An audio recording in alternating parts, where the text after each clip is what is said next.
बंटी चूहा बहुत होशियार था। वह एक जंगल में रहता था। उसने अपना एक छोटा सा घर बना रखा था। जंगल के पास एक घर था, उसमें एक छोटा सा बच्चा रहता था। उस बच्चे के पास लॉक बूट थे, लेकिन वह छोटे हो गए थे। उस लड़के ने वह फेंक दिए। बंटी चूहा, अरे ये जूते तो बहुत अच्छे हैं, मैं इसमें आराम से सो सकता हूँ। बंटी चूहा एक जूते को घसीटकर अपने घर के नीचे ले आता है। दूसरा जूता लाने की उसकी हिम्मत नहीं थी, इसलिए वह उसे ही साफ करके उसमें अच्छे से सोने का बिस्तर बना लेता है। फूलों से उसे सजाता है। बंटी बहुत खुश रहता था। जंगल के और जानवर उसे देखने आते थे। जानवर जब उसको देखते तो बंटी चूहा बहुत नखरे में अपने जूते पर चढ़कर बैठ जाता था। एक दिन नटखट कबूतर बंटी से मिलने आया। नटखट कबूतर, बंटी भाई बहुत सुंदर घर सजाया है और इस जूते में तो 4 चांद लगा रखे हैं। बंटी चूहा, सुन भाई, नज़र मत लगा, मैंने बहुत मुश्किल से इसे सजाया है। तुम जैसों की नज़र लगी ये खराब हो जाएगा। नटखट कबूतर, भाई मैं तो तुम्हें बधाई देने आया था, लेकिन लगता है तुम्हारा घमंड तो 7वें आसमान पर है। बंटी चूहा, मुझे किसी की बधाई की ज़रूरत नहीं है। मैं जानता हूँ तुम सब मुझसे जलते हो क्योंकि तुम बाहर सर्दी झेलते हो और मैं इस जूते में घुसकर आराम से सो जाता हूँ। नटखट कबूतर बिना कुछ कहे उड़कर वापस चला जाता है। अब बंटी चूहा सारे दिन घूमकर खाना खाता और रात को अपने जूते में आकर सो जाता था।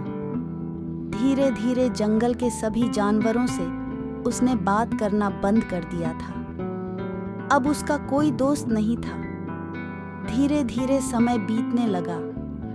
एक दिन रात के समय जंगल में तेज बारिश होने लगी। इस सब से बेखबर बंटी चूहा अपने जूते में आराम से सो रहा था।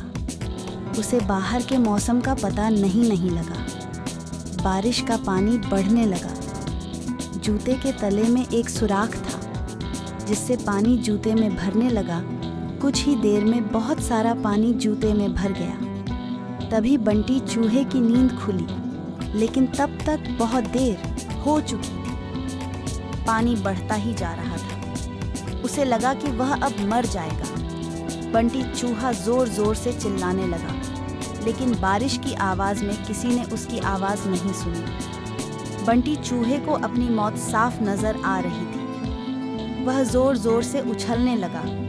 उछलते उछलते वह जूते से बाहर निकलना चाह रहा था, लेकिन जूता इतना लंबा था कि वह बाहर निकल ही नहीं पा रहा था। इधर दूर एक घोंसले में नटखट कबूतर अपने बच्चों के साथ बैठा था। नटखट कबूतर, बच्चों, लगता है किसी के चिल्लाने की आवाज आ रही है। कोई मुसीबत में है। उसने बाहर निकल के देखा कि आवाज उस जूते में से आ रही थी। वह तुरंत समझ गया कि बंटी चूहा जूते में फंस गया है। नटखट कबूतर बिना देर किए किसी तरह उड़कर वहां पहुंच गया। वह जूते के ऊपर बैठ गया। उसने देखा बंटी चूहा डूब रहा है। बंटी चूहा, कबूतर भाई मुझे बचा लो, नहीं तो मैं मर जाऊंगा। नटखट कबूतर, क्यों, तुम्हें तो इस जूते के सिवा किसी की जरूरत नहीं थी। बंटी चूहा, भैया बचा लो, मैं घमंड में आ गया था। यह सुनकर नटखट कबूतर उसे अपनी चोंच से पकड़कर खींचने लगा, लेकिन बंटी चूहे का वजन ज्यादा था। नटखट कबूतर उसका वजन उठा नहीं पा रहा था। नटखट कबूतर, भाई रुको, मैं अभी बाकी जानवरों को बुलाकर लाता हूँ।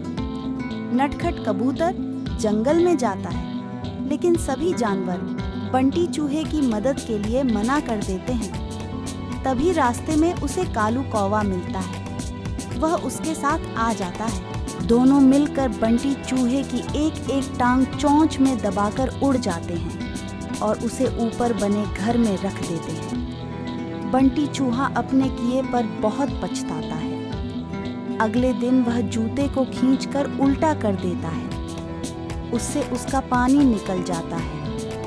उसके बाद वह उस जूते को घसीटकर ले जाता है और नदी में फेंक देता है। यह देखकर नटखट कबूतर और कालू कौवा बहुत खुश होते हैं। फिर बंटी चूहा सब जानवरों के पास जाकर सबसे माफ़ी मांगता है